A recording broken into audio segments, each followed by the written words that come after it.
I pledge allegiance to the flag of the United States of America and to the republic for which it stands, one nation, under God, indivisible, with liberty and justice for all. Terrific. Thank you very much. We're a moment of silence. right now, we are going to begin our meeting with a very special presentation so that we can start it off on a very high note. And I'd like to introduce Tom Martell, who is here. And Tom is going to be presenting some wonderful stories about the life and contributions to Unionvale from Mr. Pete DeForest. And Andrea is going to show you exactly how to share that. And I'd also like to let everybody know. We need You shouldn't have to do anything. You're already unmuted. So you're good. You can adjust the screen. Okay, perfect. Technically, we're still working on things, but I wanted to also let everybody know that Mary Lou DeForest is in the house, our town clerk for over 30 years, and we're very pleased to have you. Thank you for coming tonight. So Tom, we'll turn it over to you. All right. Before I speak about Pete DeForest, my father, the one thing that we loved about Unionvale is the people of Unionvale and how we come together in tragedy. I would like people to keep the Strell family. They suffered an incredible loss this past Friday. They live over at the Links of Unionvale.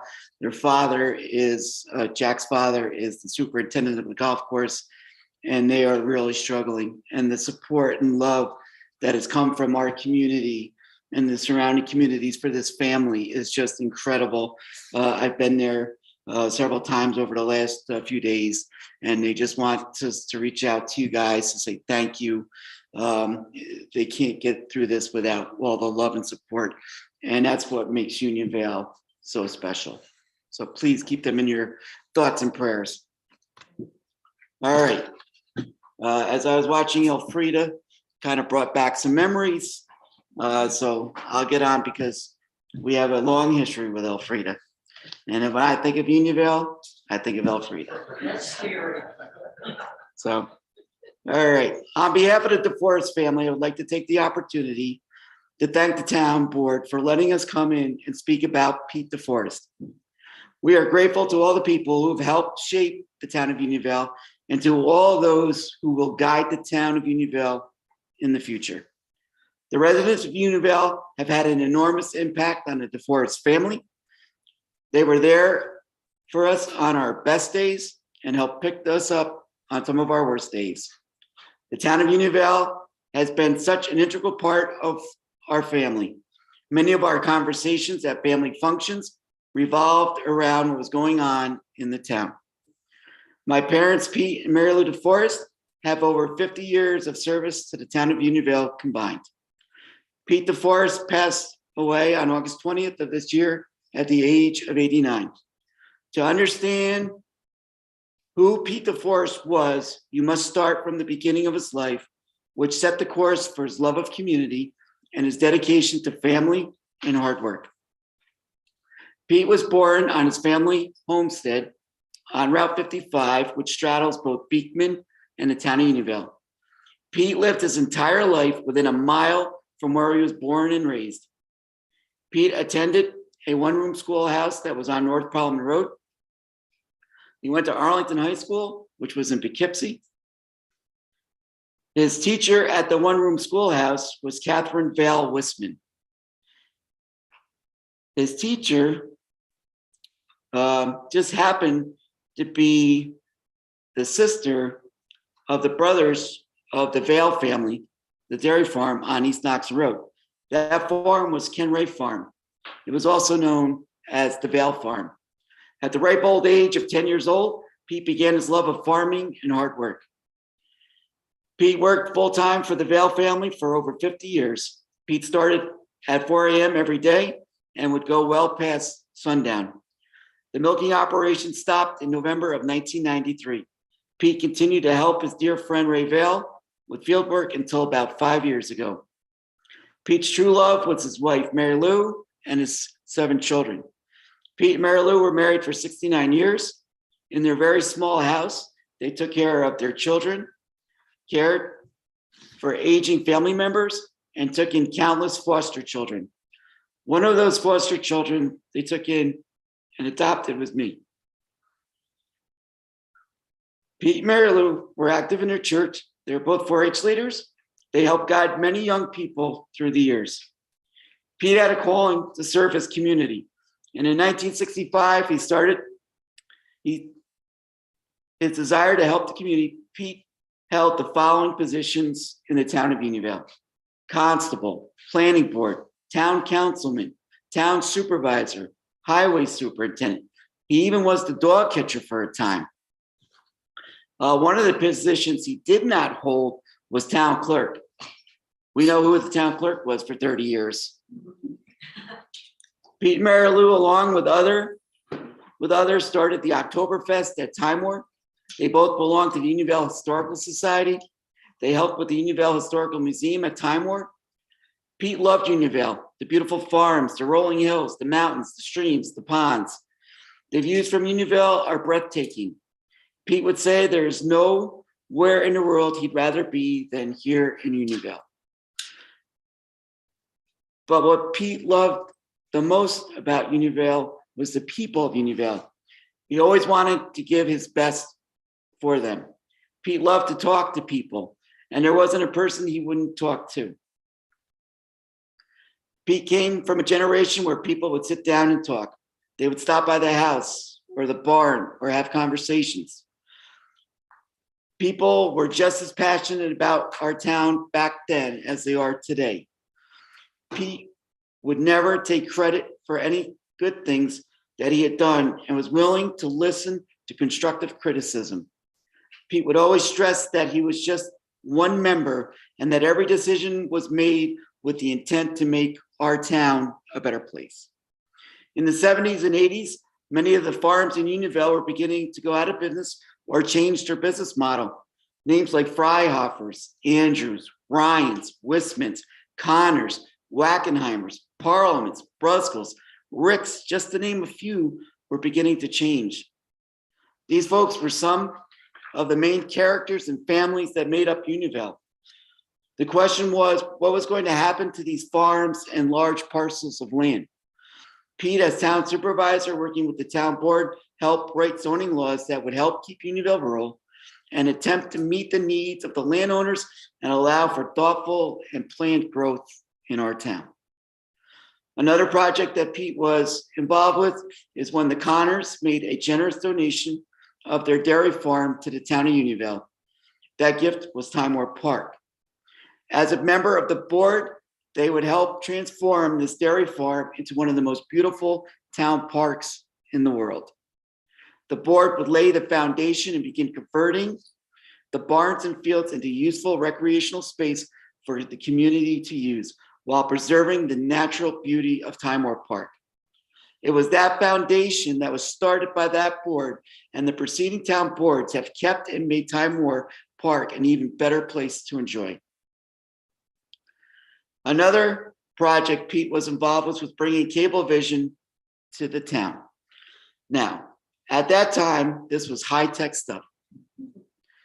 For me, getting Cablevision was life-changing. As teenagers, before the town had a contract with Cablevision, we would get 3 channels on the TV, and that was if the weather and the antenna on the roof was working. One of my favorite stories was back around 2000, the town, with the help of Dave McMorris, began broadcasting town board meetings on Channel 22. My children would tell their friends that their grandparents were TV stars and that they were on TV all the time. Their friends would be skeptical. They would ask my kids, like, what is the name of the show? What's it about? So my kids would invite their friends over to watch this show, and they would see their Mima and Peepa and TV. They would say it's just a bunch of people talking about things. The thrill would be to see Mrs. Tillman get up and talk and see if she was wearing her fire boots. And I kind of looked real quick to see if they were on, but I think she upgraded to Crocs. Another project Pete was involved with was helping transition from the old town hall and highway garage on Route 55, where the solar farm is today, to the highway garage in the Clove. Pete helped design the new highway garage, the salt storage building, and helped modernize the highway equipment and trucks. Pete would help on bulk recycling weekends at the recycling center. Pete took great pride in the roads, maintaining town roads in the town. Pete would be out with his crew in every storm, and he'd be the last one to go home. Pete made himself available to everyone. I am convinced that Pete drove on every road in Unionville just about every day when he was highway superintendent. Pete and his crew were out for a week straight during the April 1st, 1997 snowstorm called Snowbud, which took out many trees and power lines. My father lived his life on some common principles. You should work hard. You should be grateful for what you have. Give of your time and talents. Even if you think you're too busy, try to find the time to help. If you're not willing to pitch in, don't complain when it does not get done the way you like it. Talk to everyone. Show kindness and love. Smile and laugh, and don't take yourself too seriously. As my father's memory began to fade, my father always remembered three things: his love for his wife and family, his love for God, and that his earthly home was here in Unionville. Thank you.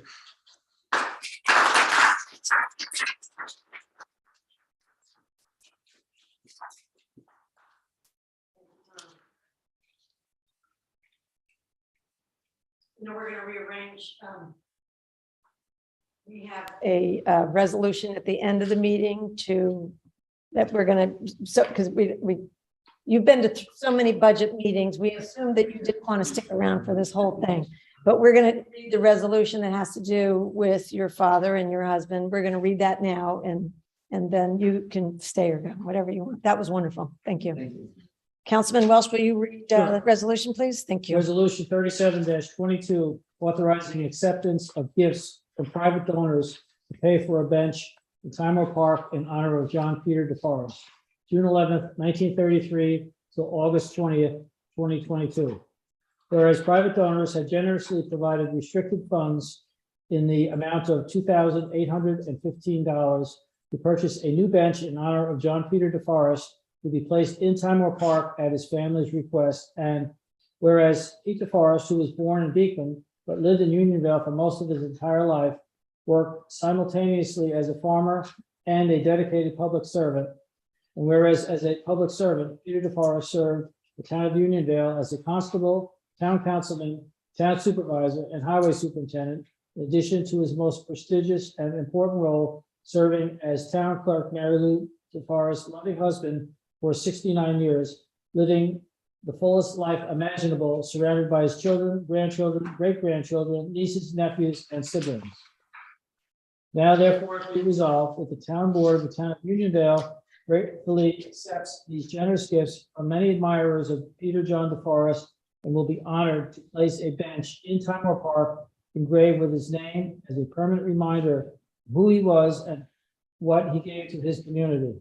The following people gave gifts in Peter DeForest's name: Charles Traver, Danielle Sefner and Darlene DeForest, David and Randy Petrovis, Deborah and Timothy O'Connor, Dorothy Vale, Doug and Jessica Nash, Dutchess County Town Clerk Association, Eastern New York Holstein, Deb Phillips, Eleanor Dubinsky, Elfrida Tillman, Ellis and Joanne Griffin, George and Susan Whalen III, Ira Rahilly and Louis Fish, Janet Vale, Jared and Carol Vasily, Jill Doreen, Joe DeForest, John DeForest, Bob and Pamela Ferris, Betsy and Jeff Moss, Carlos and Karen Nina, Amy and Kevin Harrington, Anita and Timothy Pike, Catherine L. Hogan, Ken and Betty Andrews, Margaret Farmer, Marilyn and Dave Brands, Nancy Lyman,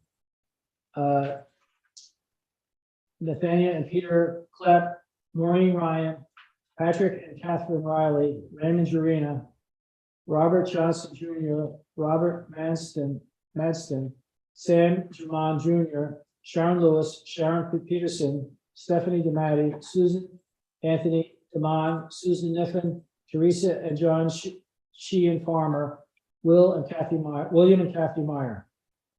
Thank you, Councilman, for offering that resolution. Is there any discussion? None at all. Clerk, do you mind giving us a roll call, please? Was it seconded? They'll be seconded yet. Excellent. We have a first and a second. Roll call, please. Councilman Derlin, Aye. Councilman Jessica, Aye. Councilman McGinn, Aye. Councilman Walsh, Aye. Supervisor Mott. Aye. Resolution 37, 2022, in honor of John Peter DeForest passes unanimously. We'll send you, I know our town clerk is going to send you a certified one also. On behalf of the Forest family, again, you guys are family, this town is our family. It is in our DNA, it's in our history. We appreciate everything that people are doing in this town, and it makes it what this town is about, and the people. And we thank you from the bottom of our hearts. Thank you. Thank you for being here. You guys going to stick around? You want to leave? That's totally up to you. You want to go? Say how much? She dressed up, leave her. Come on.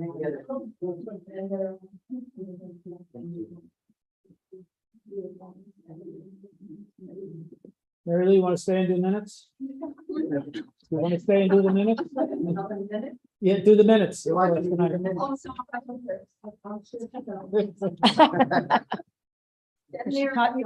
you well, right? Good night. Thank you very much, Tom. Thanks, Mary Lou. Ah. Okay.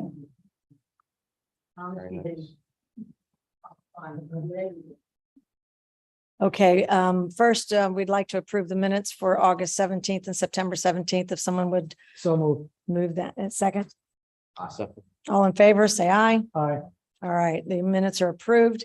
Now we're going to move right to the town supervisor's report, and I'm going to ask everybody to please stand so that we can also have a moment of silence for the Streel family who suffered a great tragedy recently. And I'm going to, before we take a moment of silence, I'm going to ask Councilman Derlin to please say a word about this unfortunate event in that wonderful family. Yes. To piggyback kind of on what Tom was saying, unfortunately, Chris and Debbie Cheryl lost their young son about a week ago. So, you know, as this community has always done, I think it's important for us to rally around them. And there's a GoFundMe set up on Facebook if everybody is willing or has the time to go look that up and try to support them in any way you can, whether even if you call them. Wonderful. Thank you.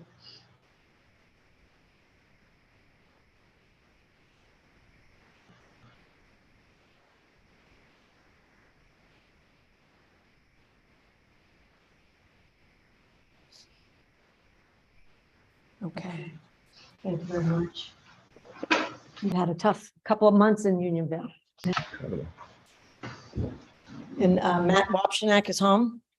He was our another situation in August, so we're going to talk about him again in the future too. So, all right, at this moment, we're going to move on to some additional aspects of the town supervisor's report.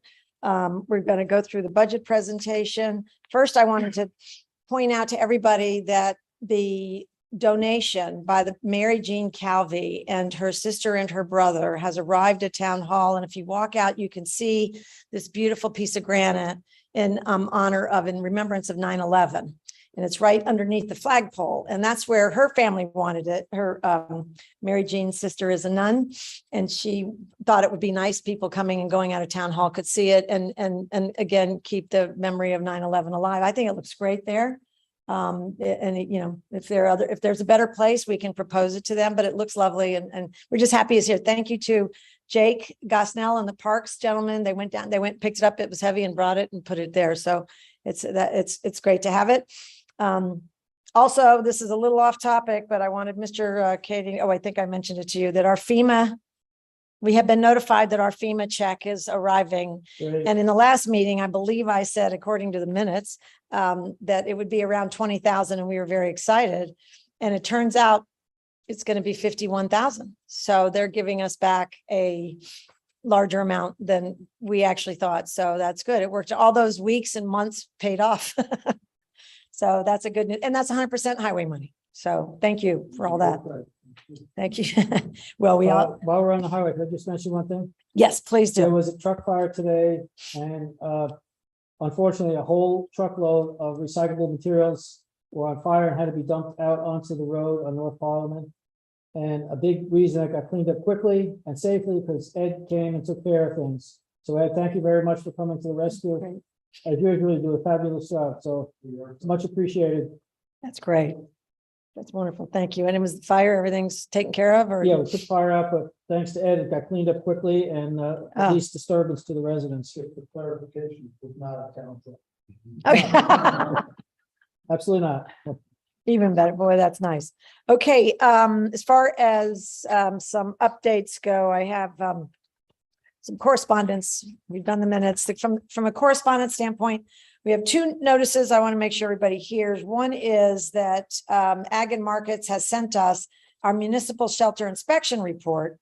And I don't know if you were tracking this from the past, but we used to do business with another shelter that then got rid of everybody that wasn't actually going to use them as their animal control officer. And of course, we have Mary Jane Calvi. We wouldn't consider that. So we switched to HVARS, which is in Poughkeepsie on Barnes Drive, Hudson Valley Animal Rescue and Sanctuary. And unlike what our previous shelter, where they got a lot of no's, at least a third of the inspection points they got no's on, this was 100% yes. They passed with flying colors. And I just want to give us an update since we made that choice and that decision. Also, our dog control officer inspection report was completed on October 3rd, and everything was rated. She got yeses or not applicable. So as we thought, Mary Jean does a fabulous job as well. I'd like to give that just to you so we can put that in the record and in the file.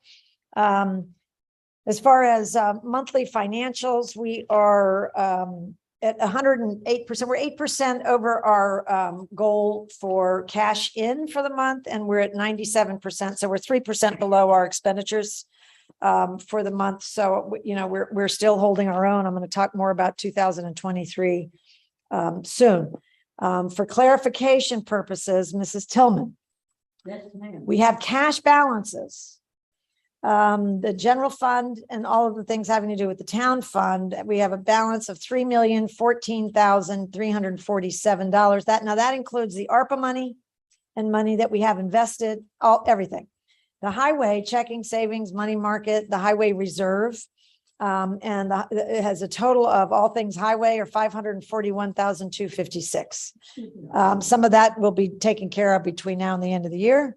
Then we've got outstanding bills. We've got, we got a couple of things going on. So that's a 3.55. All right. I am going to, rather than go through, I have hard copy for the board. I'm not sure if it's there yet, but we have hard copy of all the normal reports. We didn't send them out. We just had so much to send out this time because of the budget. But everything, I think because of the budget presentation, I think I'd rather go through that and then talk about, because there's so much of 2022 in 2023. All right. And other than that, I don't have anything else to report other than the budget meeting. So we're going to do that now. And I think what's going to happen is our town clerk is going to help with getting things that we're covering on the board so everybody can see them. Okay, so the first, you all set? Okay, I'm gonna give you a second. I don't want to rush you. So we do these budget presentations every year, as everybody knows. We try to do them online or well this way because these the pages can go on and on and on. It's like close to 200 pages but a lot of the stuff we're now trying to toss out because we've been saving so many things for so many years. So we're trying to clean that up. So it's down, but it's. Do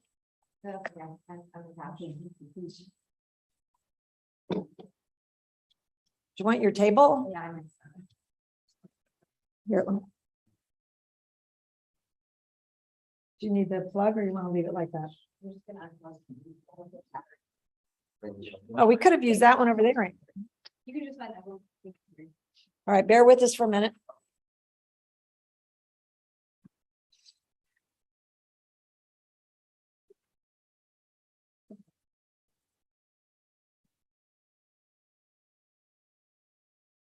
Thank you, guys.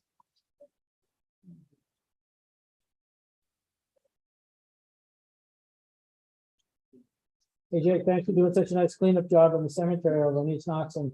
It was a big tree to clean up. Did a great job. Good. That's a pretty corner, actually. Mhm.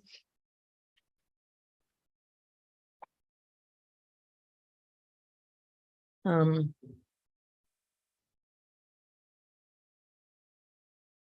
Do I turn the lights down a little? Yeah. Rick's got it. Oh, okay.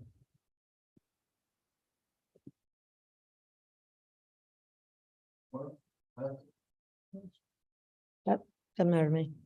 John, can I maybe turn yours a little bit and I can use a little bit of it because I'm going to switch over to the town stuff. Going this way? Yeah, that's perfect. Then we can share if you don't mind. Got 'em on. Now what happened? Oh,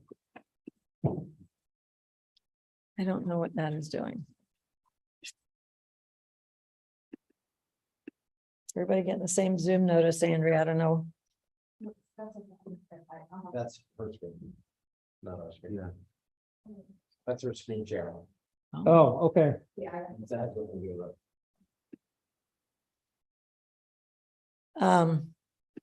I'm gonna not be on your screen share. Can you?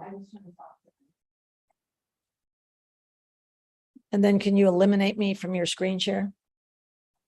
I have my own. You're part of it. Well, no, I have my own. I'm gonna follow this presentation that you're showing. I've got my own on my computer. Yeah, but you're not, like, when I get this back up, it's not showing you too, right? I don't know. We all have this. See this? We're all, That'll go away. well, yeah, but it just means I'm hooked in. I don't want to be hooked in. Oh, just minimize Zoom.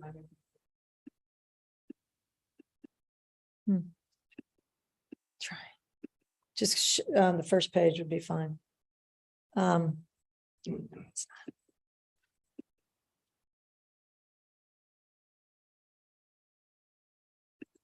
And this is still from last week, right? The same set of papers that we had last week? Is that a yes? I can't see that part.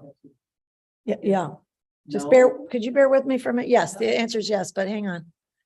This is not cluing in here. I'm gonna go like this. Overall basis.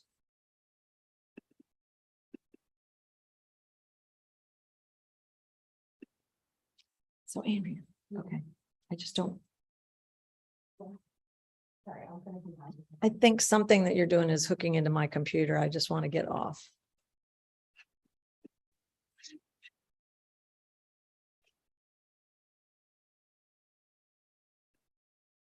I'm trying to VPN there. Okay, I think I you're could, good but I can't get rid of this, I guess. All right, are you all set?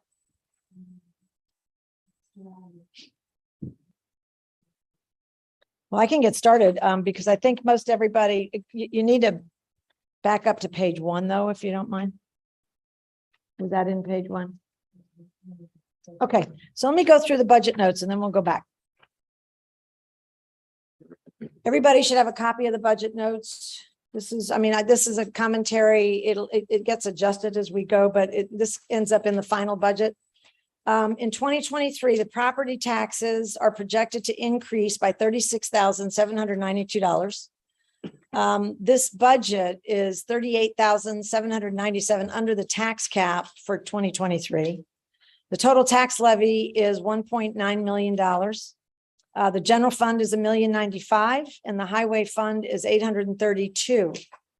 An increase of $22,000 for the general fund and $14,500 for the highway fund. The total town taxable assessed value decreased by 619 million. It was at 622 million in last year, or in 2021.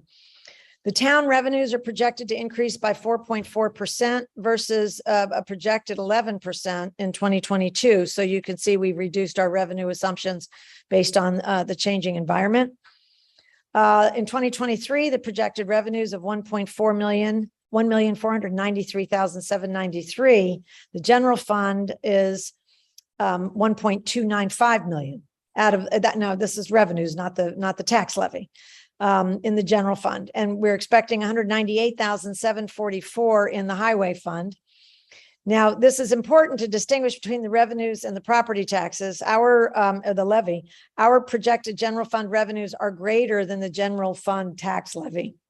And it just reminds us, I think, as long as people know that we're bringing in revenues greater than the levies, that it just reminds us to continue to support everything that we try to put on in the town. And plenty of free things, but there are certain things that we ask people to pay for, and it's terrific to support because all that goes to our bottom line. Things like anything in recreation, the recycling center, events, even dog licenses. We're underperforming on dog licenses, and we have dogs probably in every household in this town.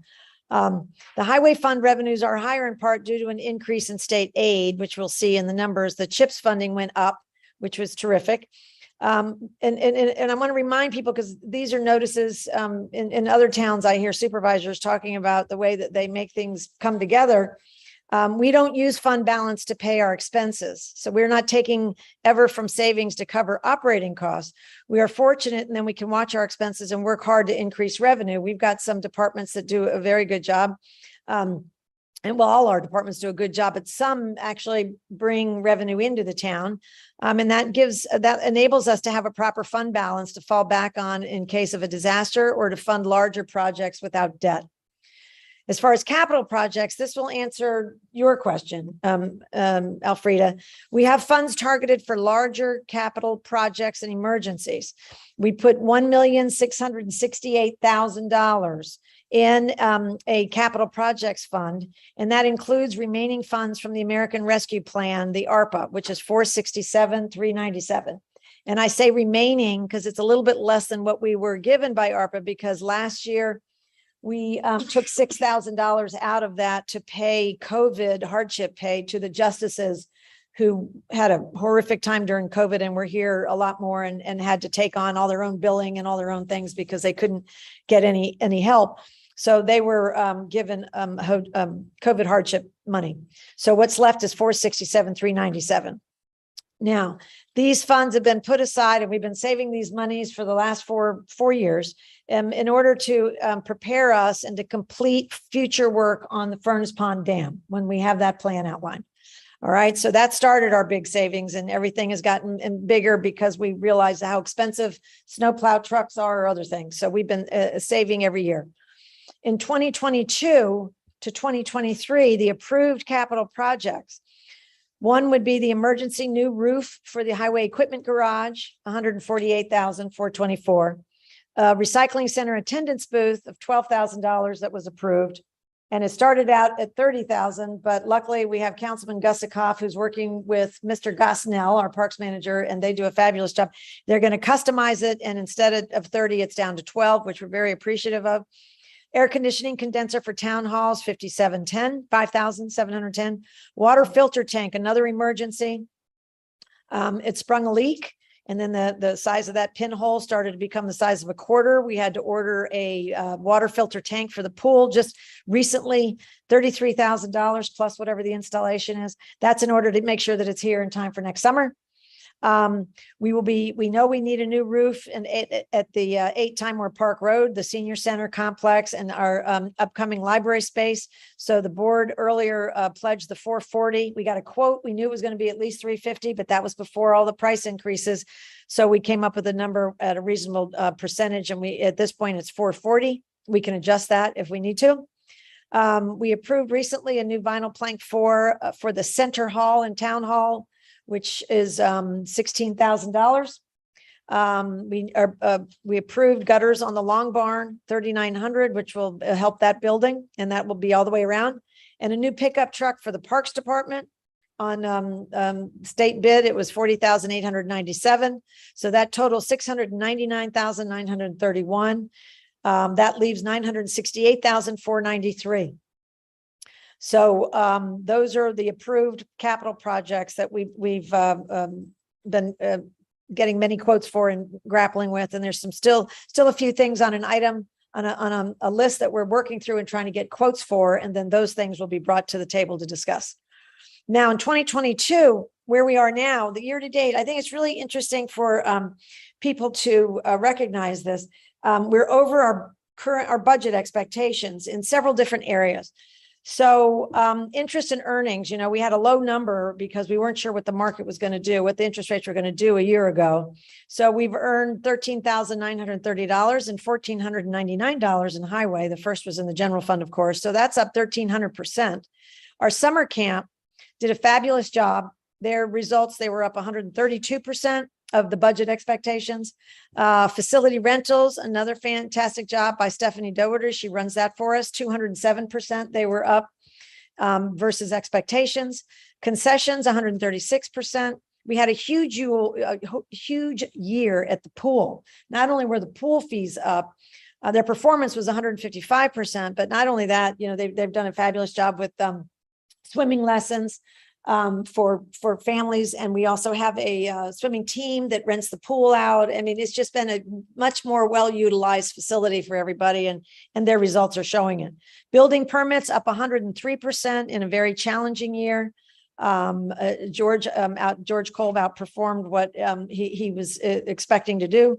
And then of course I put in chips. It's 136%. So it was 36% greater than what we budgeted, because that was, we weren't sure they were going to keep that program. So we had another 57,370 for the highway department for permanent improvements to the roads.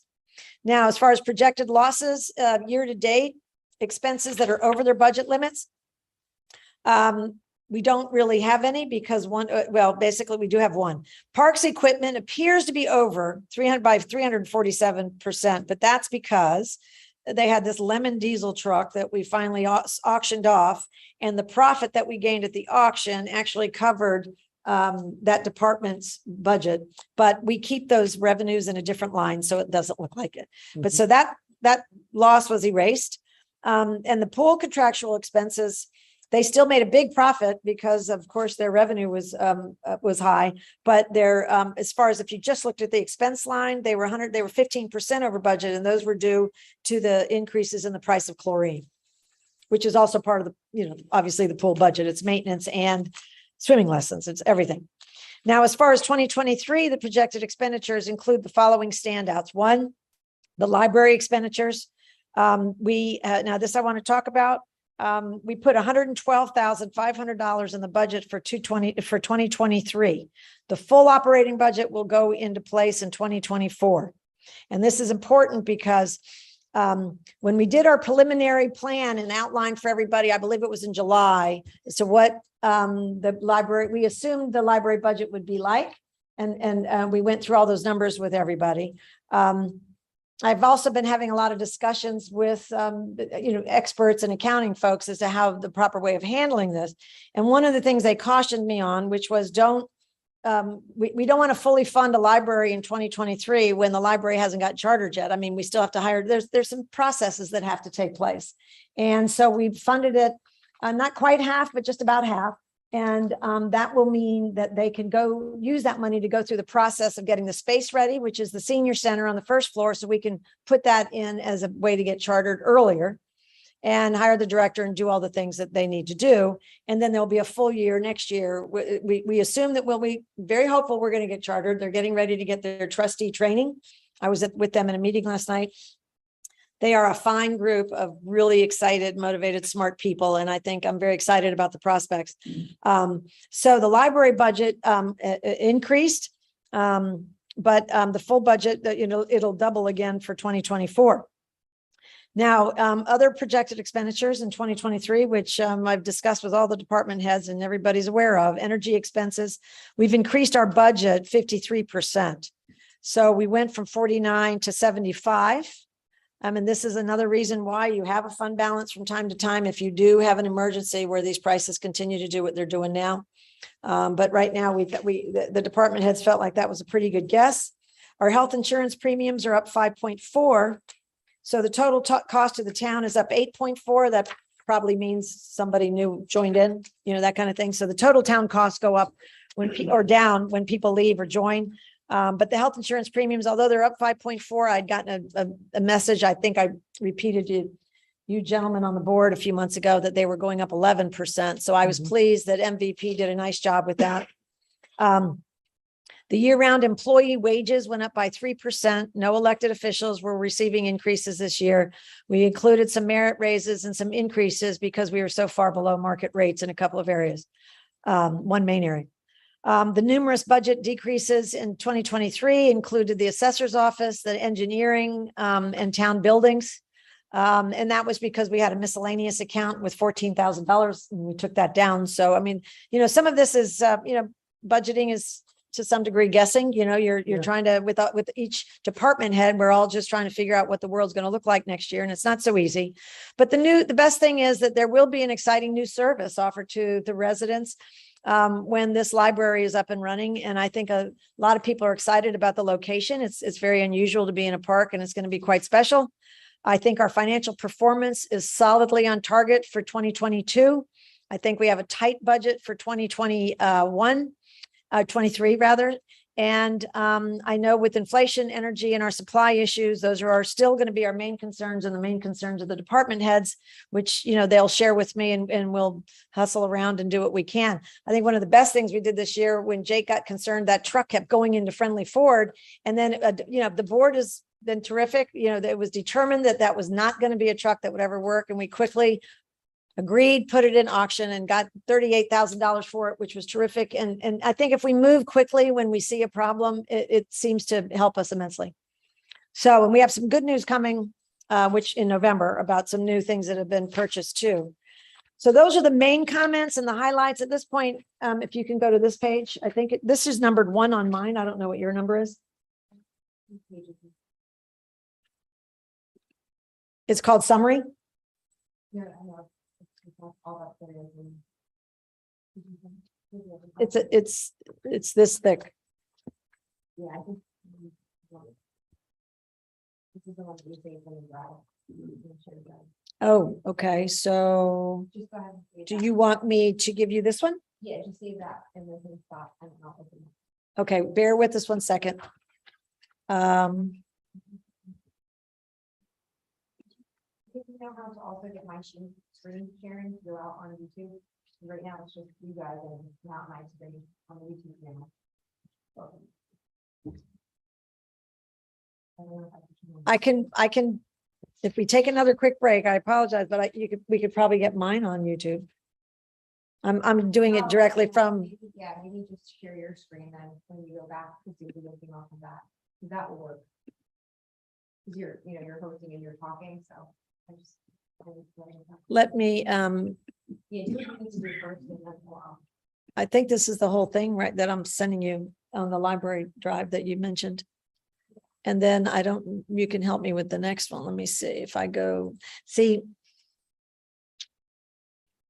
This is, we are technically distressed because I'm VPNing to the town's files with this and my Zoom only works on my personal computer, Andrea, because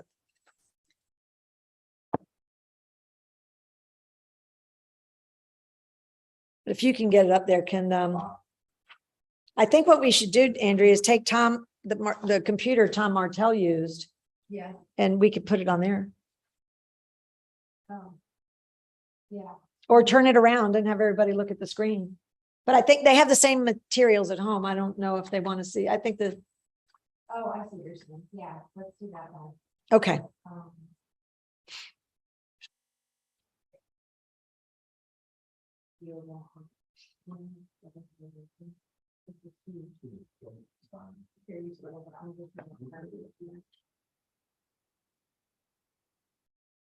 That might work.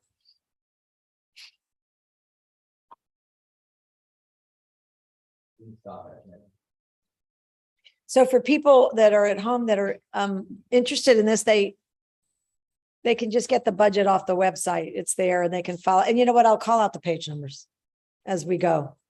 Good idea. And then they can follow along if they want. I'd be very impressed Mhm. if people followed along. I mean.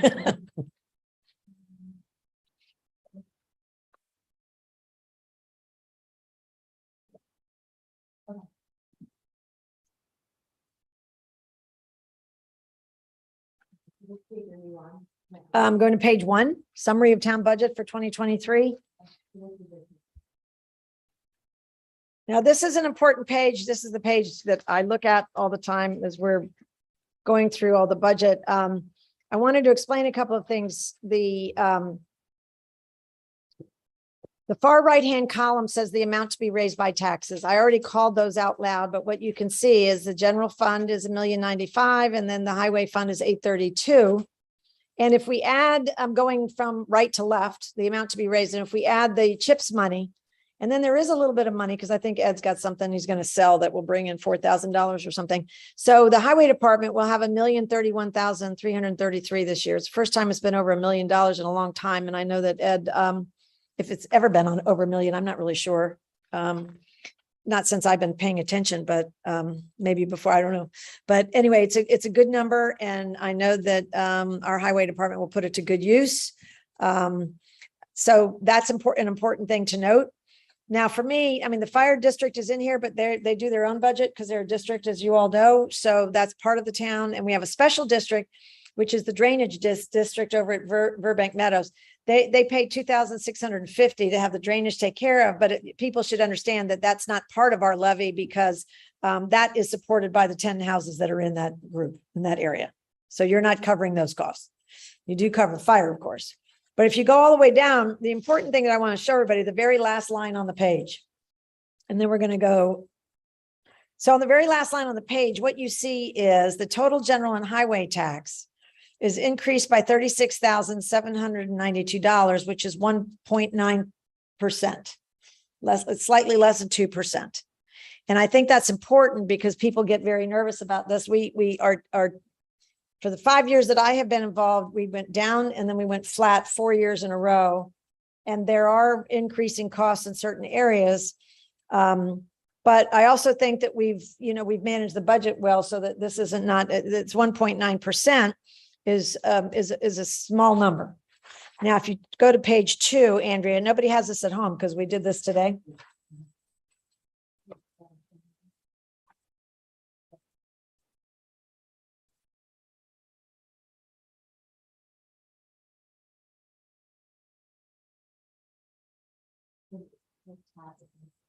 I thought it was right there. I don't know. Let me see. I don't know what version you may, we email these things back and forth and I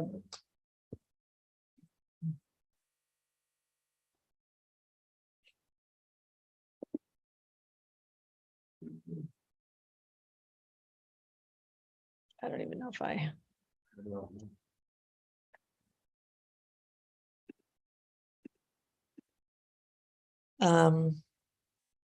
let's see if Danielle.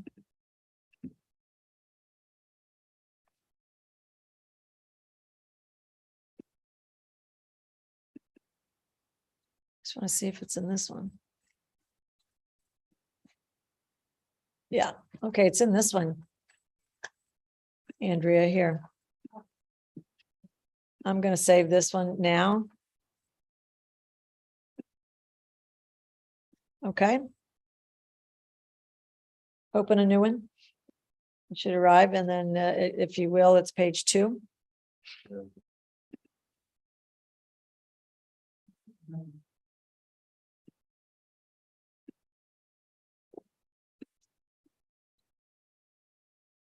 There you go. Okay. So this is an important slide because I think that people got some phone calls, which is why I put this in.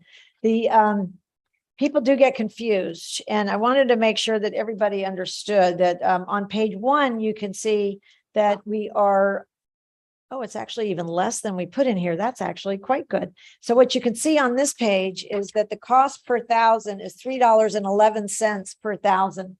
That per thousand is of your, that's good. That, you got that bar on the showing on the bottom, if you can.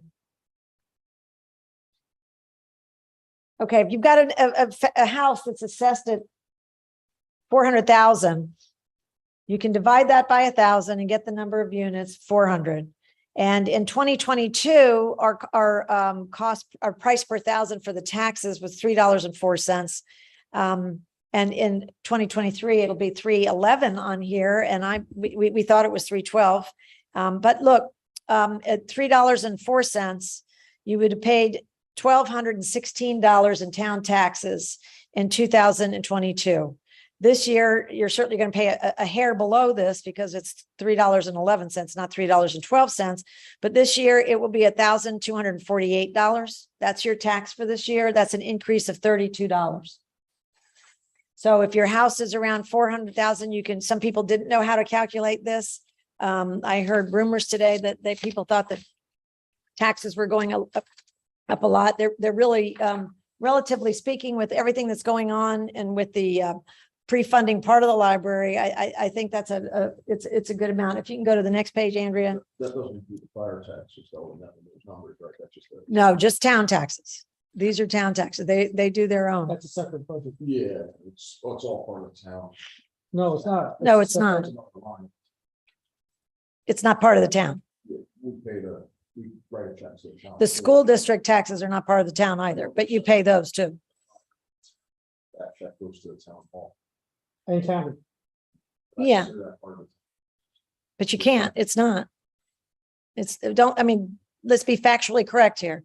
The fire district taxes and the amount that they tax are totally up to them. We have nothing to do with it. You're misrepresenting what you paying based on the assessed value of the house. No. We're talking about, I'm here only presenting town taxes. I don't represent the fire district. And I don't represent the county or the school district. We can only control our own budget. Check to the fire department, write it to the town. You write it to the town, but that does, I don't, Yeah, but she's basing No, I the understand. 2022 is 304 of town taxes, this Town. we control, and 2023 is 311. No, I understand. She's just giving the snapshot. Yes, there are. there's nothing here that says This, but anything other than town taxes. When you get your town tax bill, I'm just saying that number is not what you're gonna see on the town tax bill. I beg to differ because they delineate everything that you're It's all paying. Itemized. It's all on town tax bill. Let me pay, so it's not- Yeah, well, some people get it that includes the school taxes, and some people get it that has a separate line for a library tax, but that doesn't mean that the town is responsible for those other taxes. No. This is what we're responsible for. I think our people are smarter than that, but go ahead. I think they understand that we have a general fund and a highway fund, and that's what we're responsible for, and we're not, that we have a special district.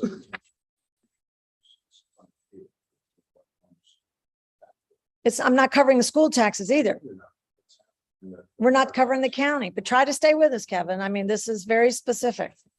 It's specific to what we can control here that this board votes on. Thank you. I hear your comment, but I disagree. So go to the $800,000 and you can see the same thing, that if you had a house that was appraised at 800,000, you do the math, it's going to be a tax increase of about 64. And yes, this has nothing to do with fire, school, special districts of any kind. This is just what we do here when you come every week. So now I think what we may want to do is, and I'm just trying to think about some questions that we've had. We can go through every one of the lines that people have in front of them. I also thought it would be good to look at the department summary, which I think helps underscore. I have all the tabs on the bottom. Do you have those? Well, now it's a better format for me, but Okay. page number, I can work with that. Oh, you can. Okay. All right. Well, what I like to do is go through with I'm not sure what page it is. That's the problem. So what we can do is look at each one of these hard copy pages. There's estimated revenues for the town. Again, this is nobody else but the town. And basically what you can see is that where we came up with on page 1, the 1,094,000 for the town for the general fund. And we go through each item and where we think our mortgage taxes we think our sales taxes, we think all of those things are pretty conservative and are good for next year. Our interest earnings, we put that at 15,000, given where interest rates are. I think that we kind of used for like dog licenses, we were at 1824. For the amended budget, we put in 1,800 to compare it. Fines are what the court brings in, which is an area that we're going to talk about with, that's on page 5. Miscellaneous sources or gifts and donations, AIM related payments, which is 10 is from the state. We get that every year. And we just got it recently. There's mortgage tax again. I think we're pretty solidly conservative on that one. And then page 6 is irrelevant. It's serial bonds, which we don't have any of. From an expenditure summary, I thought it may be interesting because everybody was asking about contractual expenses. Everything is in these pages so people can see them. But Andrea, let me get to a new page number.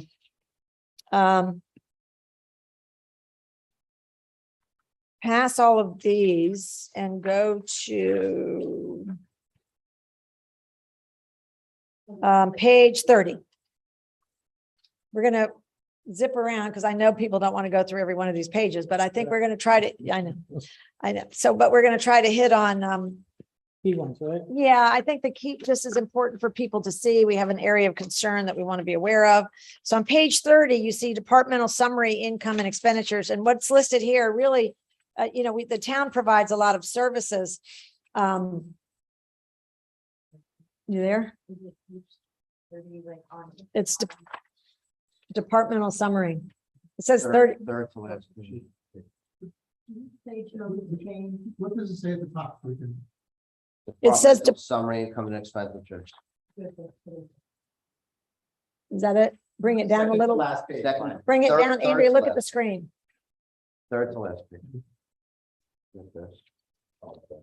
That's the right one, Andrea. Just bring it down so they can see the title. There you go. Okay. So I wanted to point this one out to you because in this particular, these are those revenue producing, those departments that actually charge for services and that where revenue comes into the town. And I think the building department is a service that we provide. We think it's a wonderful service. And there's kind of an extension of the planning board and the zoning board. They all work together. And that's we feel a very good service. We get compliments on it all the time. The courtroom that we have is an area that we have we have a little, I guess we could be in for some increased expenses there. And we're a little exposed in that area because of all the rules that have changed in the penal code and in the law. State mandates. And all these state mandates. What's happened is that we can't, they can't adjudicate cases the way they used to. We have to have a prosecutor in every time. So we're trying to get the 2 justices to aggregate their court, the prosecutorial type cases so that we can have a prosecutor in 1 day a month instead of twice. And it is taking our expenses and it's driving them up until we can, get everybody on the same page. And hopefully we don't need to prosecute cases more than once a month. But if there's code violations or moving vehicle violations and that sort of things, then you have to have them, you have to have a prosecutor. So that can drive that's one area that we're watching. Did you have a question? Franz copied this for me today. And on page 30, it says debt schedule. Okay, DBT. that's the next one. There are several page 30s in here. I really don't know. We can help you later. About an inch of paper.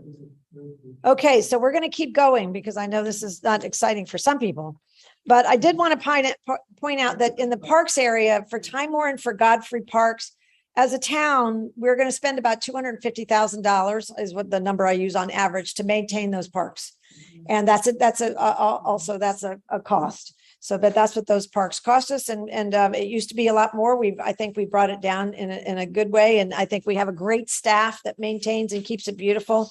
From a recreation standpoint, this is one of those departments that, everybody can participate in. And for example, this past year, they brought in, they have $58,850 they're returning back to our tax levy, which is a really nice thing because I know that they ran in the red for many years and they weren't sure how to organize it. And now they actually bring revenue back to the town to help the taxpayers.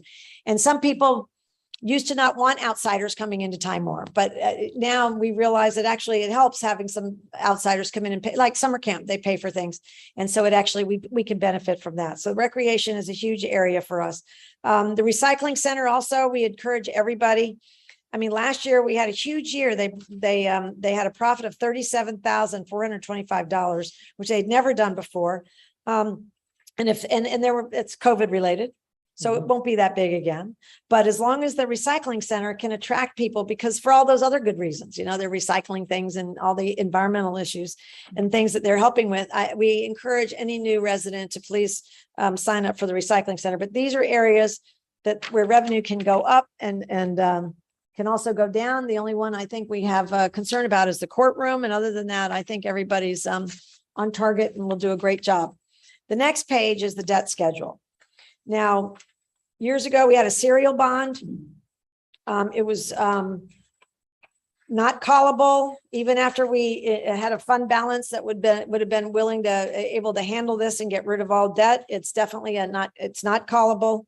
It's got an interest rate of 2.89. So in a rising interest rate environment, doesn't look so bad. But the good news is we pay interest and principal every year, and we're now under $500,000. But this is our only debt. But we'll be paying that off until I think the 2031. 2031. The next page is the page of the schedule of salaries for the elected officials, which is not changing this year.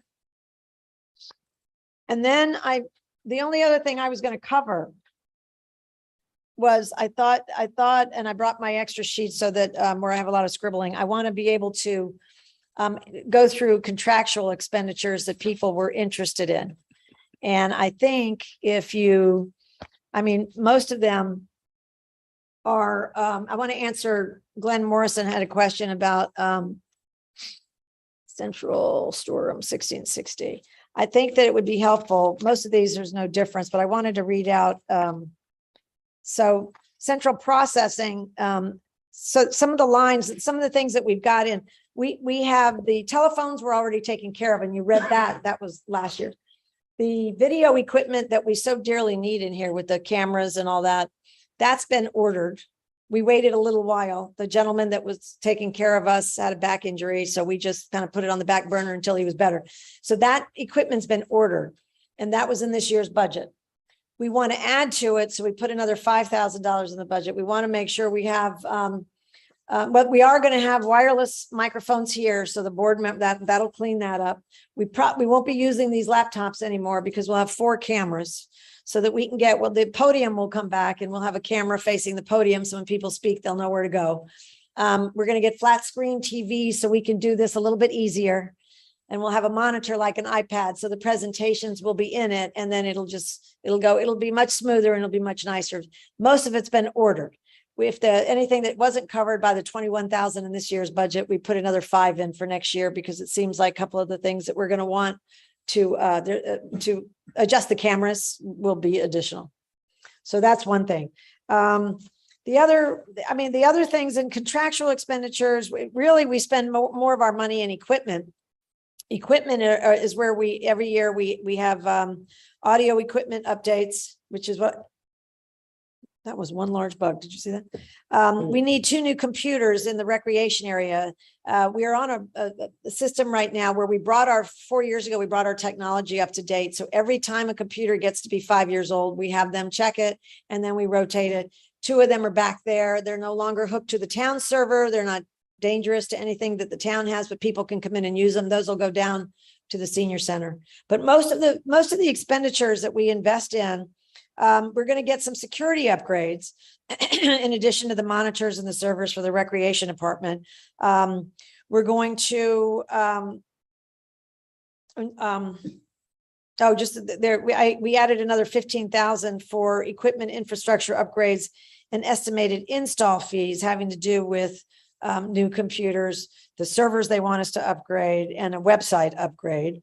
We only put $5,000 in for a website upgrade. We've talked to 4 different companies. We're still researching that, but we haven't landed on just the right one, but $5,000 is probably the right amount. And I think the security upgrades are going to do things like enable us to be safer in the town hall.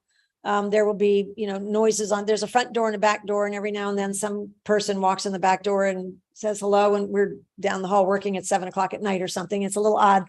And so we want to have noises on both the doors and have ways to protect and ways to take care of the people that work here. So that is in there. I don't have, the other thing that we had this year, all the video stuff, we priced out the digital equipment, but we didn't digitizing. It's on our list, but we haven't finalized that yet because we're not happy with the pricing we're getting. So we're still researching. We put a dollar amount in the budget, and then we have to research. It seems like we want more than one game in town. Right now it's a monopoly and we don't want to go there yet, but we're going to talk to them again. So that is on the list, but it's not something that we feel comfortable asking the board to vote on yet. The other things in contractual expenditures in line 1680, which is the central processing. If you see 1680 there, it's a total of 39,798.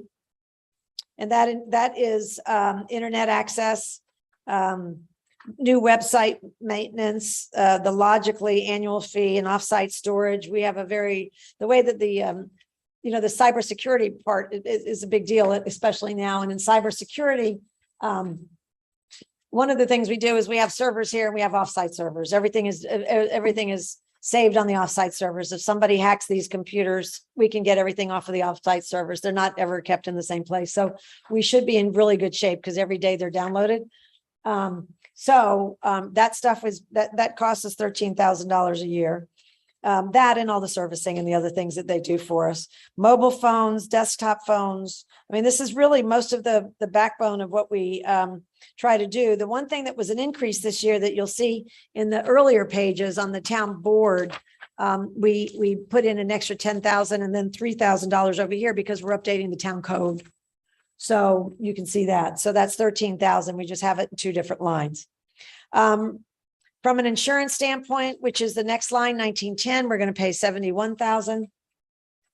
I don't know if you like the summary sheets or these better, but because they're 200 sheets in all. We have workers' comp that was overstated in this budget. It's going to be one of the adjustments that I make with the board when we have a meeting in November, because they sent us a quote for 43, and then I found a quote that they gave us in January, which was 41.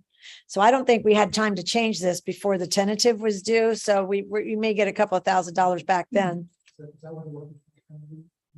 Is that it? Say that again. It was a penalty a year or so, if I remember right, that was that. No, that's just paid out of the fund balance. That's paid once a year. I remember right, there was a penalty for us going out of the countywide workers' comp plan. The countywide. Yeah. Yes. That's it. No. It shows in the budget performance lines, like in the earlier ones, you'll see it, these, but it's not on there because it's not something that, it's not. It's somewhere. It's paid, it's not in the budget. It's paid for out of fund balance. The fund balance is not part of the budget. Extraneous things like that, that we didn't expect. Oof, somebody's on delay there.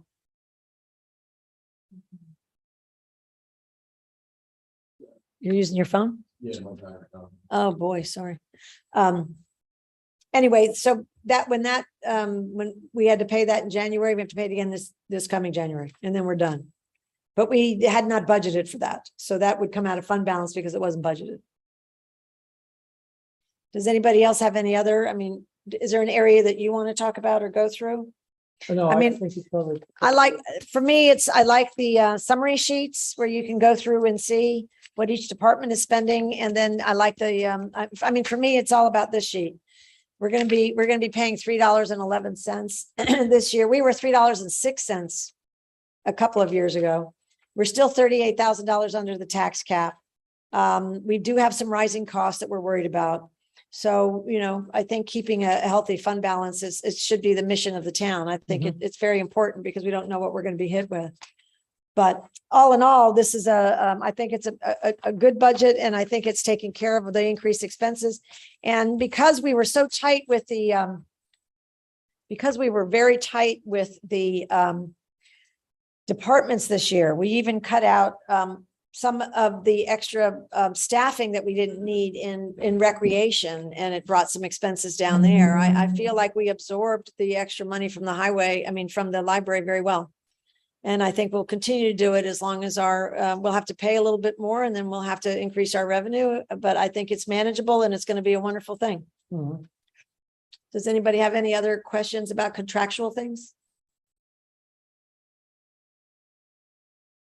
Not contractual, but if library is taking over where the seniors are now, where are the seniors supposed to go? No, they're going there. They're not moving anywhere. Okay. They're there once a week for 5 hours, and I think that's going to be a good thing. It's going to be I think they have to buy, they have to buy some things, but the minimum standards are not bad at all. So I think coexisting is not going to be a problem. So I think that'll be fine. And then meanwhile, we want to obviously get money raised for the construction. Remember that what we want to do is get donations to cover the $1.5 million we need to renovate. The residents will take care of the operating costs, but the $1.5 million we need to renovate is what we're going outside and asking for donations for. And that's this group of local people who started the 501c3. No?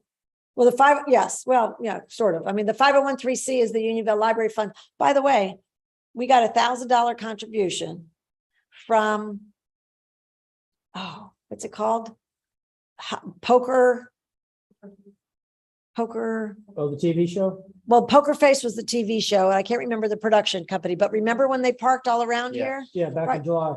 Back in July, they sent us $1,000 check for the Unionville Library Fund. Oh, that's Oh, nice. good. And even though this was free of charge to them, so we got our first check from a vendor for the Unionville Library Fund. So that's a wonderful thing. We're on our way. So yes, Peter Krulowicz and Sarah Israel and a group of people are involved with the fundraising, and they're having a meeting this weekend. So I think that will start up again. They stopped for a while, but now they're ready. The trustees are in place. Everybody's ready. We've been doing this stuff for a long time. Does anybody else have any other questions that you'd like answered?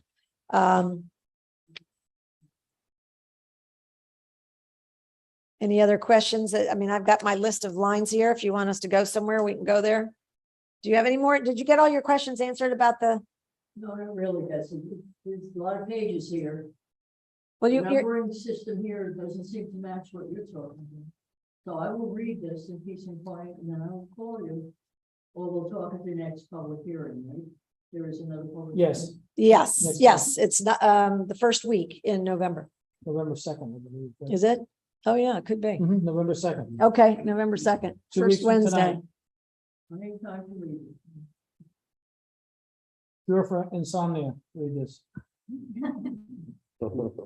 Well, it's fascinating stuff. I think, we've got some good projects on deck, and I think that we're trying to upgrade the security and the video of this room and all that. I think it'll be, yeah. but we're not overspending, and everything's, I think the Moving department heads are terrific. Yeah, we're moving forward with everything. Yeah. All right. So if anybody doesn't have any questions, we can move on. At this point, I'd like to suggest we have board member reports. Councilman McGivney, would you like to start? Okay, Councilman Welsh. All budget, purchasing and budget, going over where we're at, where we're headed, and what's happening, and especially the capital improvements. Yes, yeah. Mhm. And and reviewing all the things that we've approved. Yeah, Yeah. already. Thank you very much, by the way. All right, Councilman Gussakoff. As far as the recycling center, me and Jake Osno, we met this week. We moved the shed over to the recycling center. We started construction with that. We have the electrician came down just yesterday, just to inspect to see what had to be done as far as the conversion of switching the meter and everything over to the new one. He feels that it's not a problem at all. He's gonna go ahead with it as soon as we are ready with the framing of the shed and going forward. That sounds really good. Yeah, I think they're very excited too.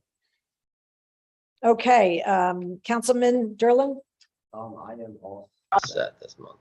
by the way, every time I talk to Councilman Derlin, I think of this.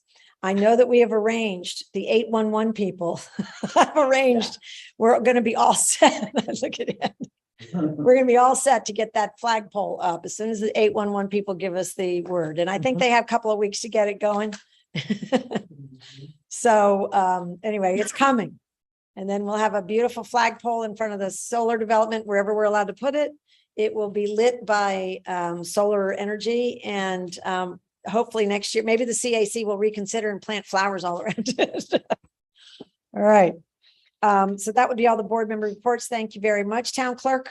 And then I'll get to you, Ed. Town Clerk report. Okay, a few things. There is a free rabies clinic sponsored by the SPCA. It is scheduled for this Sunday, October 23rd. It is free for Dutchess County residents, but you must pre-register. There's information on the SPCA website. Early voting will kick off in 10 days. Board of Elections has a sheet on their website that we can also share that has the locations and dates and times of these said locations. And lastly, we have submitted our information for the JCAP grant, which was accepted, and they're reviewing the information now. So stay tuned for that. And that's all I have. And does everybody know what that's for? Oh, yes, that was for the phone system that we put in this year. The portion that was for the court to enhance communication between patrons and our justices is all set.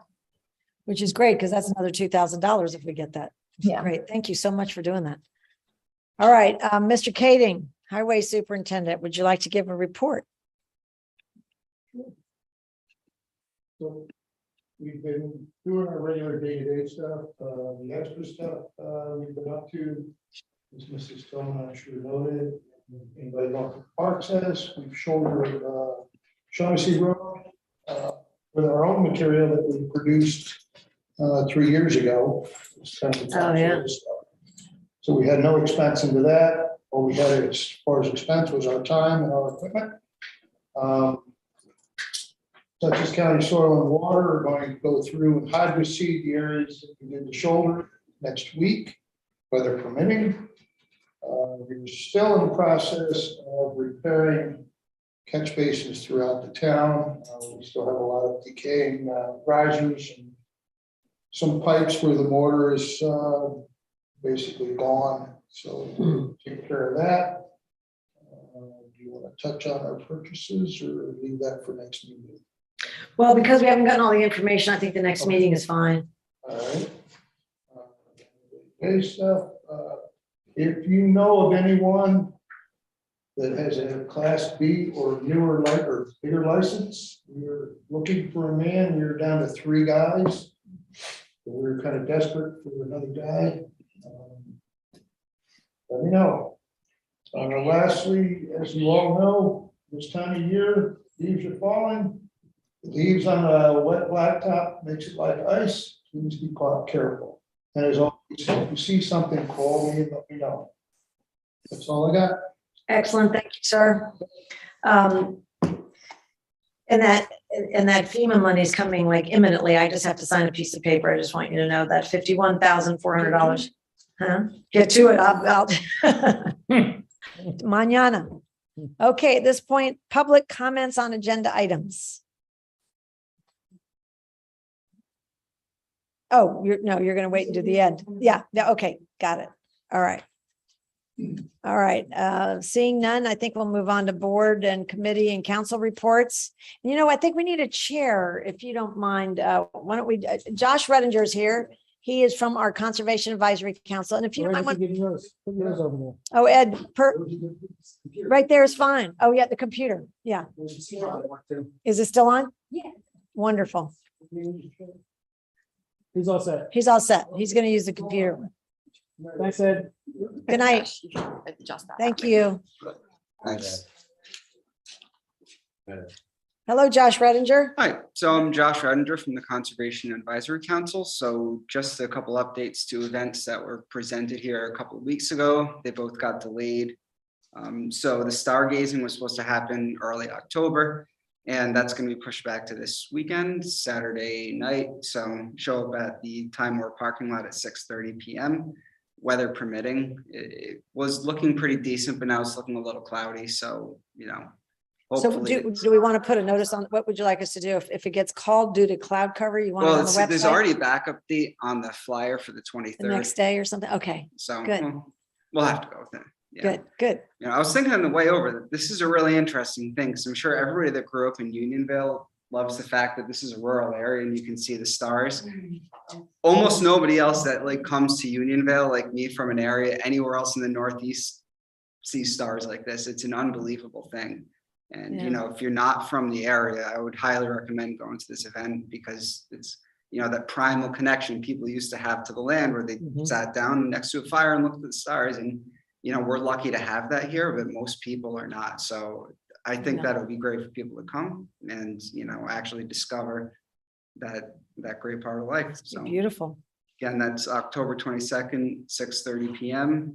and meeting in the Time Warp parking lot. And we have the reforestation project, Trees for Time Warp. So I believe we still have the tentative date for November 5th. That was pushed back because the trees didn't go into dormancy quick enough because of the drought or some other factors. So, they have to be planted right. So this is intended to replace about 115 trees lost Yeah. through highway department or, in other areas in Time Warp and Godfrey Park. And we're asking for donations of $5 per tree. And any volunteers that want to come out and help the Girl Scouts and Boy Scouts and staff members from the town that are going to be planting. Should be a fun day. And That's about it. November 5th. Yeah. November 5th, that's great. All right. So the trees will come and Mr. Gosnell back of the back will help us sort those and get them in order, and they'll be ready Yeah. for the Girl Scouts and Boy Scouts and everybody else. Thank you. Yeah. It'll be great. Thanks for Good to coming, see you. Josh. Thank you very much. All right, next up is our Parks Department. If you want to come join us.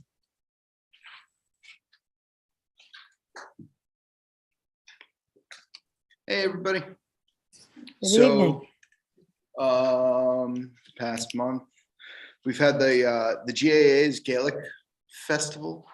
Went off really, really super well. Those guys did a really nice job this year. They had a good number of people. I'm not sure what the final count was. They were nice and organized, and I really want to thank George Treadwell and the constables. They were really on top of things. They did a really awesome job with that as well. As far as us, we're in full fall prep mode, and that'll also lead right into the Festival of Lights, the beginning of December. But we start thinking about that now. We have to start lights and everything like that. Like Perry said, we got the shed moved from down here up to the recycling center, and we're working with him to get that going. And Ed also mentioned it was really awesome. His guys spent a couple of days in the park last week doing the shoulders, and also where the new paving went in of Time Warp Park Road, he also used some item 4 to grade that lip out, which is very nice. It's a little bit, it's not a trip hazard anymore, and it looks really, really nice. So yeah, we're just kind of working. Working along. That's all. Mrs. Kilcrease will be very interested in that gentle sloping now, because when she has her exercise class, some of the folks weren't able to see it and it was tough on them. So we have to make sure she's still having her class down there. Yeah. Good. Okay. Well, then she should see it. I think she'll appreciate that. Yeah. Yep. She wanted something to happen. So that's great. Okay. So you good for now? Yeah. All right. You're going to stick around for a little while? Uh-huh. Great. All right. Would you like to read the recreation report? Councilman McGivney, you want to read it? Last Friday, we held our annual Halloween movie night outside in front of bandstand. Patrons got to enjoy watching a movie after the sunset, and enjoy food and drinks from Fernelli's food truck. Thank you to all attended. Look forward to hosting another movie night in the future.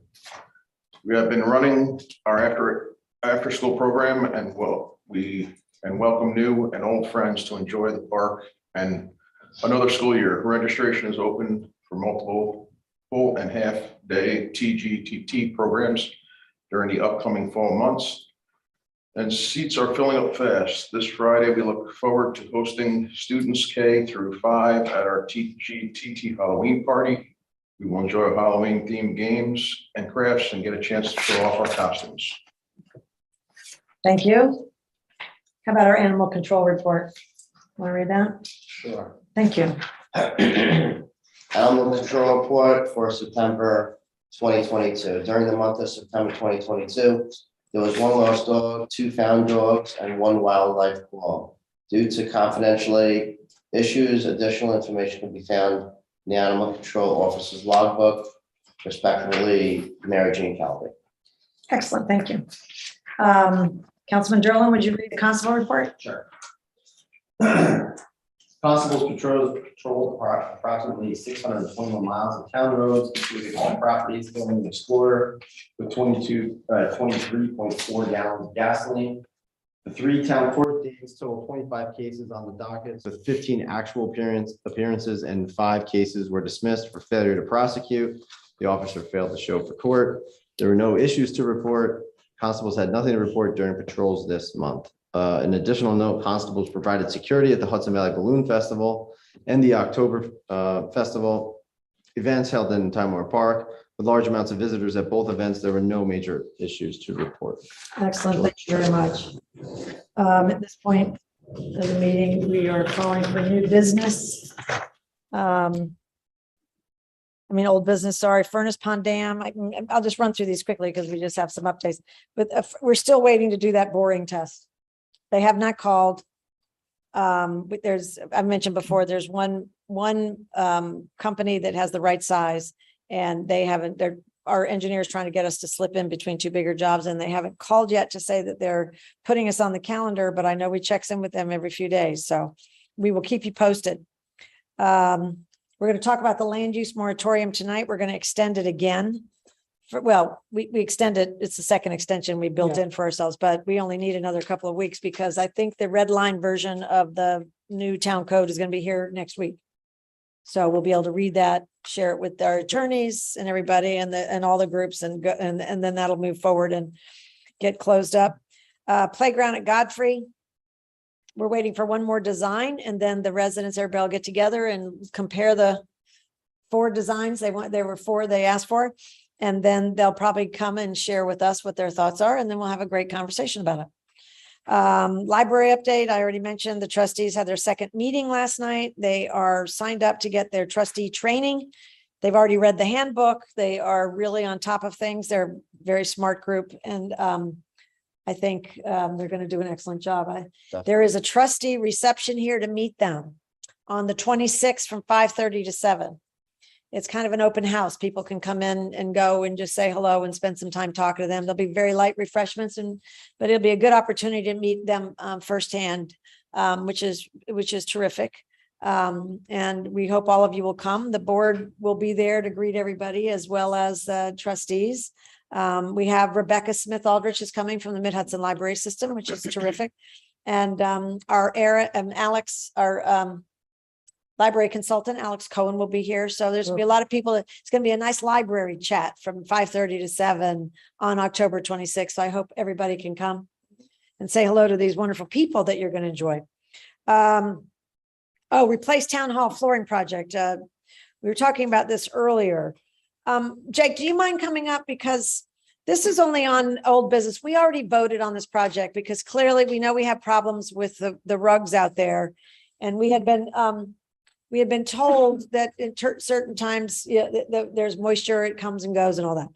So then we reviewed every line on that quote, remember, to make sure that we felt comfortable. And then everybody seemed to feel comfortable. We voted for it. And then the next day we called the gentleman and said, what if there is moisture on that floor? And he said, I'm not worried about it. I've been there. I've seen it. I put these skim coat, like, I don't know what it's called, but he puts a skim coat over on the base of the before. Yes, before the vinyl flooring goes down, he'll put a skim coat over the concrete itself. So I asked him if he could come and double check, because he sent us another quote for an additional $5,000 if we wanted to have a special thing put on the floor. It's Another- like a membrane. It's a barrier. Mhm. And that would be $5,000. And then we decided that maybe we should check for moisture. Enter Mr. Gosnell.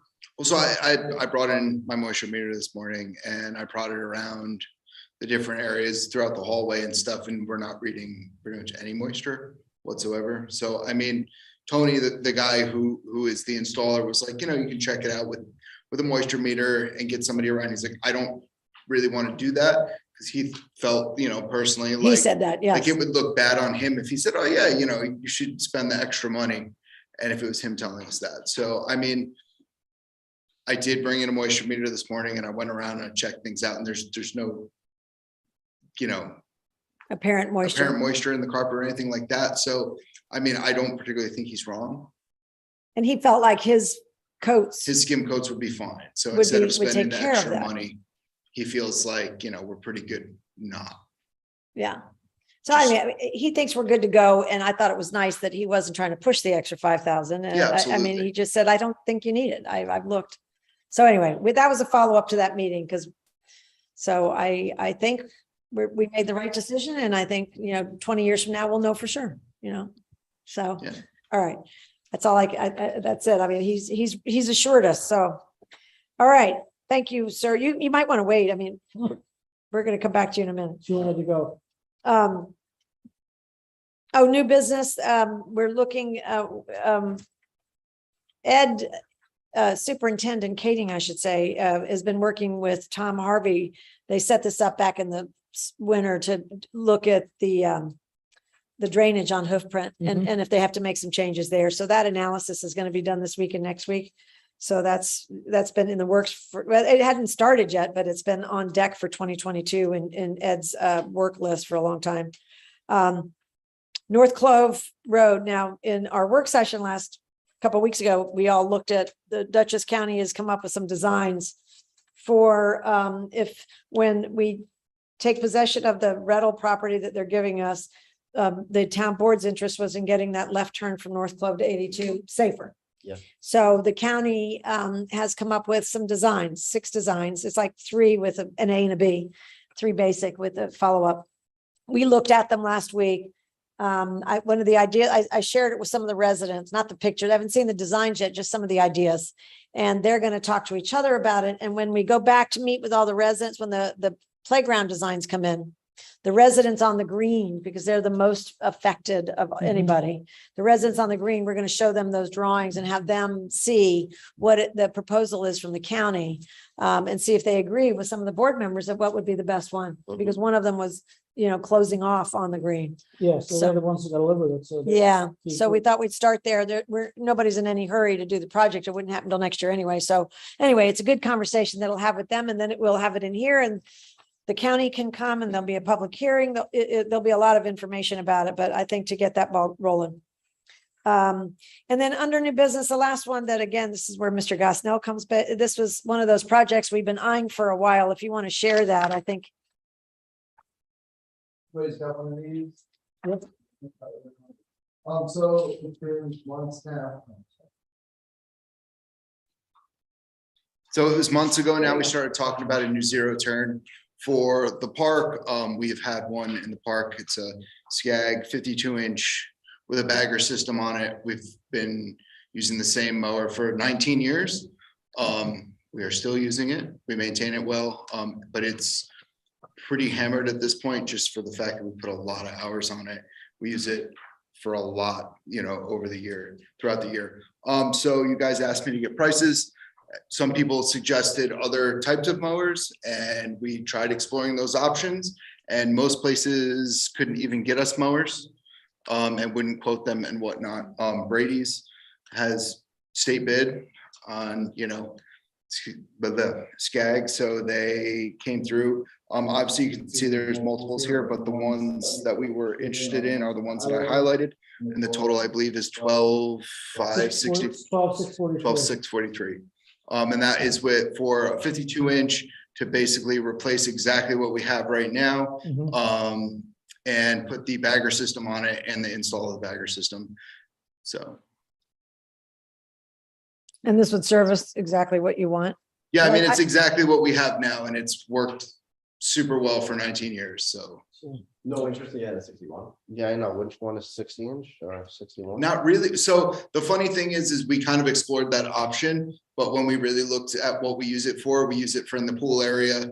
So, you know, you're kind of working around smaller areas. We use it in the cemetery at the bottom of the hill to kind of get in between the gravestones and such, to cut down on the time of trimming and things like that. So the 61 would be nice, yes, but I don't think it would fit in the areas that we needed to fit Yeah, nice push mower over there. in. Yeah. Be sweet. This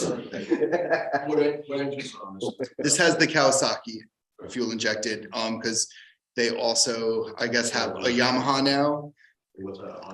They went to Yamaha now, as well.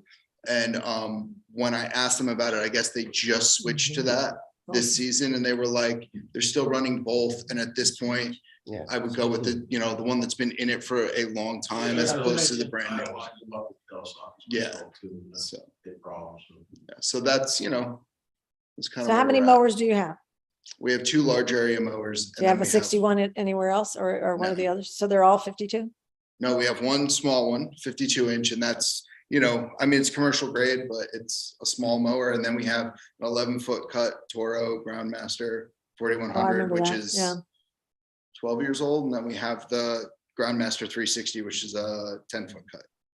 That's the one we That's the bought 4 newest years one. ago. Yeah, Okay. 4 years ago. 3 years, 3 or 4? 4, yeah. Okay. All right, that's good. So this is what you want. I remember when we put it down and we were researching, I thought it was going to be more. I thought it was 15 to 18,000. Yeah, that's kind of what I had thought as well, just because That's probably prices retail. on everything state were bid, so- going up. Yeah, so state bid lot, is really yeah. advantageous. Yeah, it That's helps good. us out. And no tax. Okay. All right, thank you, sir. At this point, we are going to move on to resolutions and motions. I mean, this is a motion that's on the list. If we're Yeah. going to approve the SCAG mower, if someone would like to make that motion. I'll make that motion. To approve the mower, as he outlined or as highlighted for 12,643. Excellent. Is there a second? I'll second. All right, all in favor of purchasing the SCAG mower, say aye. Aye. Aye. Any opposed? No, ayes have it. Motion is approved. All right, thank you very much. Thank you. Have a good night. All right, so at this point, we've got our resolutions that we have to go through. The first one is Resolution 34, and this is in order to Extend the moratorium. extend the 90-day moratorium. Anybody want to read that in particular? Sure, I'll do it. Want to do that? Thank you, sir. All right, Town of Unionville Town Board Resolution number 34 of 2022 regarding a 90-day moratorium extension. Whereas by local law 2 of 2022, the Town Board of the Town of Unionville enacted a 90-day moratorium on the consideration of applications for the issuance of approvals, variances, and permits for the uses currently allowed in the Town Center TC zoning district and for common driveway and private road permits in the town, subject to certain exceptions and subject to extension. Whereas the Town Board of the Town of Unionville has commenced a comprehensive review of the Town of Unionville zoning code as it relates to the Town Center zoning district and common driveways and private roads within the town, and is currently working with the town's consultants to consider possible amendments to the zoning code. And whereas it is the town board's desire to complete its review of the zoning code and the subsequent development, consideration, and ultimate adoption of any proposed zoning amendments in a deliberate and appropriate manner. And whereas Section 6 of Local Law 2 of 2022 provides that the moratorium may, for good cause, be renewed, extended, and modified by the town board of the Town of Unionville for up to 2 additional 90-day periods. Whereas the 90-day moratorium expired on October 4th, 2022, and it is anticipated the town board will need additional time to complete this process, and accordingly, the town board desires to extend the current moratorium for an additional 90-day period. And whereas the town board determines that the extension of the moratorium is a type 2 action not subject to environmental review pursuant to 6 NYCRR 617.5 C 36. Now therefore be it resolved that that the resuscitations above set forth are incorporated in this resolution as if fully set forth and adopted herein. And be it further resolved that the aforesaid moratorium be hereby extended through January 16th, 2023. Thank you for offering that resolution. Is there a second? I'll second. Any discussion? All right, roll call vote, please. Councilman Derland. Aye. Councilman Gussakoff. Aye. Councilman McGivney. Councilman Welsh. Aye. Supervisor Moss. Aye. Thank you very much. Resolution 3422 passes. Now to resolution 3522. Councilman Gussakoff, you want to read that one? Sure. Thank you, sir. Resolution 35, 2022, authorizing acceptance of gifts from a private donors to pay for trees for the reforestation of Unionville. Introduced the following resolution, which was seconded by. We'll do that after. Yeah, sorry. Whereas private donors have generously provided unrestricted funds to support the new 2021 program called the Reforestation of Unionville. Whereas specifically, these funds will go to purchase new trees to replace the trees that have died, become unsafe or diseased, and removed by both the parks and highway departments annually. And whereas replaced trees will be planted by Girl Scouts, Boy Scouts, park staff, and residents, volunteers in Timar and Godfrey parks, and on any municipal property or right of way where it is determined that the tree would be beneficial. Now therefore be it resolved, the Town Board of Unionville gratefully accepts these generous gifts totaling $875 from the following tree lovers within our community with pleasure and on behalf of the residents of the Town of Unionville who will enjoy them for many years to come. The donors are two anonymous, Andrea and Rob Casey, David and Maureen Falaise, Sarah Gonzalez, Girl Scout 106 Troop 10350, Girl Scout Heart of Hudson Millbrook, Susanna Hill, Donna Hogkamp, Ed and Cheryl Kading, Soon and Dana Kilcrease, James Lynch, Betsy and Jeff Moss, Kevin and Sue McGivney, Jen and Michael Rubo, Brian and Kim Serlich. Excellent. Thank you, sir. May I have a second for this? I'll second. All right, any discussion? All in favor, then may I have a roll call vote? Councilman Derland. Aye. Councilman Gussakoff. Aye. Councilman McGivney. Councilman Welsh. Aye. Supervisor Moss. Aye. That passes and we appreciate it. That is very Thanks to good. all who donated. Thanks to all who donated. And there's one more. I did want to clarify for the residents that I made a mistake. Last year, we got these donations and we got another one we're going to read now. And I thought because that was under a certain threshold that we didn't have to formally accept them. But then when the Pete DeForest bench came in, that was a much larger number. And I found out when you research the law, you check it out, that you actually do have to formally enforce them. And our lawyer set me straight and said, yes. So we are going back and accepting gifts from last year for reforestation and an equestrian center donation. And we'll continue doing it no matter how small from now on. Okay, Okay. All right. Do the Would you- last one then? that would be excellent. Thank you. All right, resolution 36-2022, authorizing acceptance of a gift from Sweet Pete for the Timor Park Equestrian Center. Whereas the local licenses of Sweet Pete, the best organic mulch on earth, have generously provided $1,500 in unrestricted funds to support the Timor Park Equestrian Center. Whereas these funds will go to enhance the equestrian center's appearance or to purchase supplies for the equestrian center or shows so that residents and guests can continue to enjoy the equestrian center to its fullest. Now therefore be it resolved that the town board of the town of Unionville and Loretta Ryan, director of the equestrian center, gratefully accept this generous gift with pleasure. And on behalf of the residents of the town of Unionville who sincerely appreciate Sweet Pete's wonderful donations and thoughtfulness. Thank you for offering that. May I have a second? A second. All right, roll call vote, please. Councilman Derland. Aye. Councilman Gussakoff. Aye. Councilman McGivney. Aye. Councilman Welsh. Aye. Supervisor Moss. Aye. All right, our resolution 36 passes. That's good news. We're accepting a lot of resolutions. You know, since Jeff Battistoni is on the line, our legal counsel, we're gonna, we got that $1,000 from the studio, but it goes to the Unionville Library Fund. So we're gonna have to get an answer as to how we formally accept those, or, does the library fund the group of volunteers, do they have to formally disclose that? We'll have to put that on your list. Can we talk about that later? It is something to know because they're going to be getting a lot of gifts and people they'll recognize people, but what's the legal requirements? But it's a nonprofit, so I think it should be fine.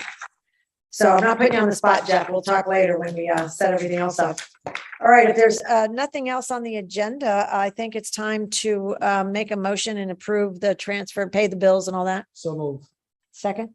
Second. You second it? Thank you, sir. All in favor of paying the bills? Aye. Excellent. All right, now we're up to public comments on town issues. Mrs. Malik would like to speak. We're glad to have you. Is that But yeah. unmute? Oh, Mute. Okay.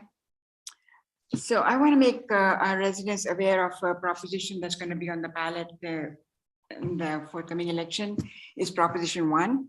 And the goal of the proposition is basically to allow the comptroller to be able to borrow 4.2 million, up to 4.2 million for environmental projects. Example of some of them are updating water infrastructure, getting rid of those lead pipes and cleaning up the sewages and upgrading all the infrastructure that we need to do.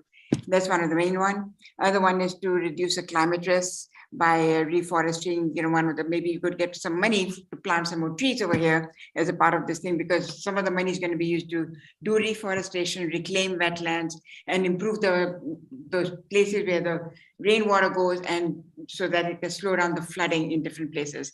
And if we have some roads, it'll help us up there also. Another one is to preserve wildlife habitat and provide money for parks, saving open farms, which we have plenty in our town. And it is to be able to preserve farms, you do need to have some kind of funds to be able to help the farmer stay as a farmer. So some of the money is going to go to all of that stuff. And the thing to remember is that when we are doing all of this thing, it's not just money that they're borrowing and wasting, because every project is going to create jobs. When you have upgrading sewages, upgrading infrastructure, upgrading water sources, planting trees, everything is going to be used to create jobs. So this is going to be bringing money in. So I'm here to ask you, everybody, to please vote yes on Proposition 1. It's right up here. And maybe I can put up with your permission, put up a reminder outside the voting polls for people to do.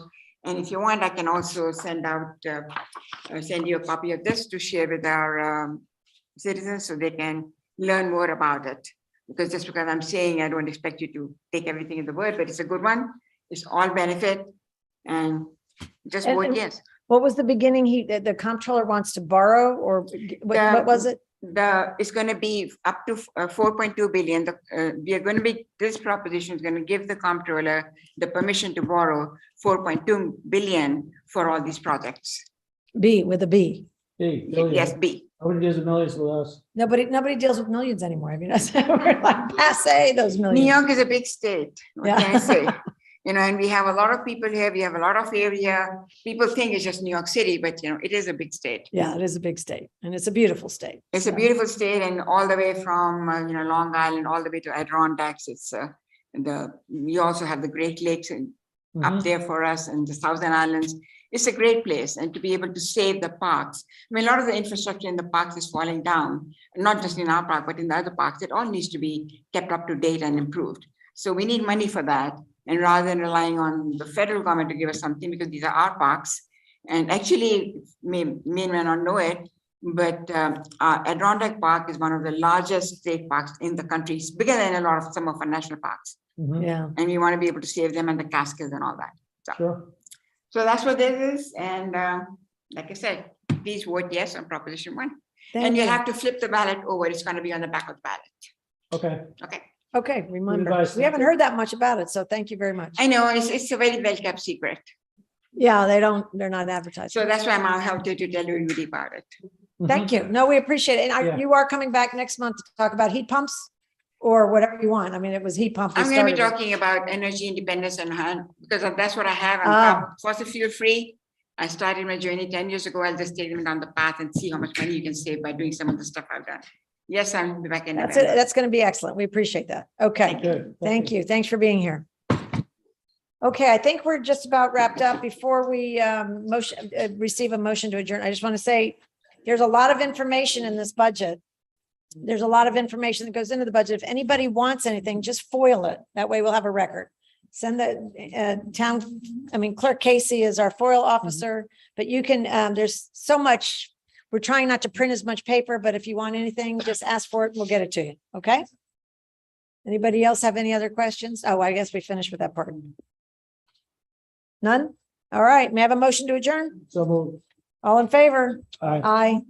All right. We are officially adjourned. Thank you, everybody, very much. Thank you, Mr. Battistoni. Appreciate you being here. Take care. Yes, good night, everyone.